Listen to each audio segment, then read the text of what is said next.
இன்றே டவுன்லோட் செய்து உங்கள் ஃபேவரட் ஷோக்களை என்ஜாய் பண்ணுங்க. மீனாட்சி, என் மேல எந்த தப்பும் இல்ல. நீ ஏன் அந்த இடத்துக்கு போன? உன்னை தேடிதான் அங்க போனேன். என்ன தேடியா? புரியல. எனக்கு ஒரு போன் வந்துச்சு. அதுல ஒரு லேடி பேசிச்சு. இந்த மாதிரி மீனாட்சி ஒரு ஆபத்துல இருக்கா, இந்த அட்ரஸ்க்கு உடனே வாங்க அப்படின்னு அவங்க சொன்னாங்க. நீதான் அவங்களுக்கு போன் பண்ணி வர சொன்னதா அவங்க சொன்னாங்க. இல்லைன்னா நான் ஏன் அங்க போறேன்? அந்த போன்னால தான் நாங்க போனேன். என்ன சொல்ற நீ? நான் யாரையும் போன் பண்ண சொல்லலையே. எனக்கும் அதான் புரியல. எனக்கு போன் வந்ததால தான் நான் உடனே கிளம்பி அந்த இடத்துக்கு போனேன். அங்க போனதுக்கு அப்புறம் தான் அந்த இடம் சரியில்லைன்னு தெரிஞ்சது. அங்க இருந்து உடனே கிளம்பலான்னு பார்த்தா போலீஸ் அதுக்குள்ள வந்து பிடிச்சிட்டாங்க.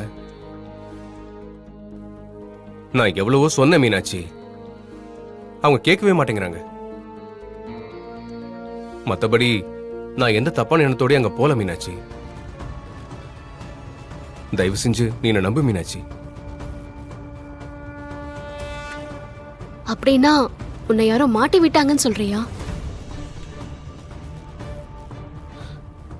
ஆமா, யாரோ பிளான் பண்ணி என்ன மாட்டி விட்ட மாதிரி தான் இருக்கு.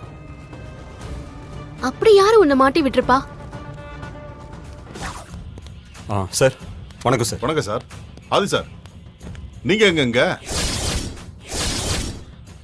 சார், இங்க ஜீவான்னு ஒருத்தரை அரெஸ்ட் பண்ணிருக்கீங்க.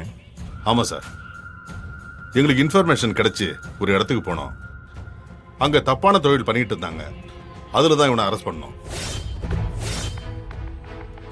சார், அவர் எனக்கு தெரிஞ்சவர் தான். இவனை எப்படி தெரியும்? இவரு என் தங்கச்சியை கல்யாணம் பண்ணிக்க போறவரு. சார் ஒரு நிமிஷம், நான் பேசிட்டு வந்துடுறேன்.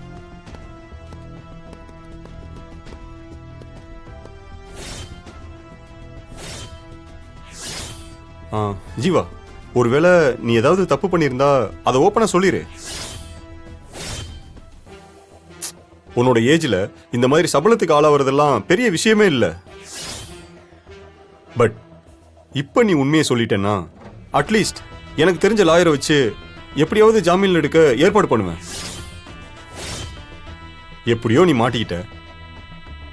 இதுக்கப்புறம் நீ என்ன ரீசன் சொன்னாலும் இன்ஸ்பெக்டர் கேட்க போறதில்ல.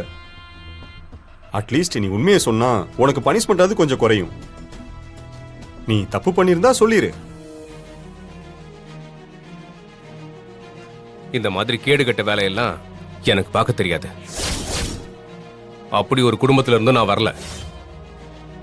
பொண்ணுங்களை அப்படி தப்பான பார்வையில பார்க்கறதுக்கும் எனக்கு அவசியம் கிடையாது. என் அப்பா அம்மா ஒண்ணு அப்படி வளர்க்கல. நான் கட்டிக்க போற பொண்ணை தவிர மத்த எல்லாரையுமே நான் அக்கா தங்கச்சியா மட்டும்தான் பார்ப்பேன். இப்படி ஒரு மட்டமான வேலையை நான் என்னைக்கும் பண்ண மாட்டேன்.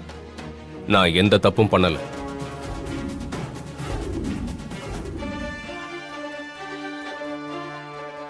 ஜீவா, எனக்கு ஒரு விஷயம் தோணுது. உன் மொபைல கொடு. என்ன மீனாட்சி, எதுக்கு மொபைல் கேக்குற? ஜீவாவுக்கு ஒரு கால் வந்திருக்கு. அதனால தான் அவங்க போயிருக்கான். அவனுக்கு யார் கால் பண்ணது, என்ன ஏதுன்னு விசாரிச்சாலே இதுல இருக்கிற உண்மை வெளியே தெரிஞ்சிடும்.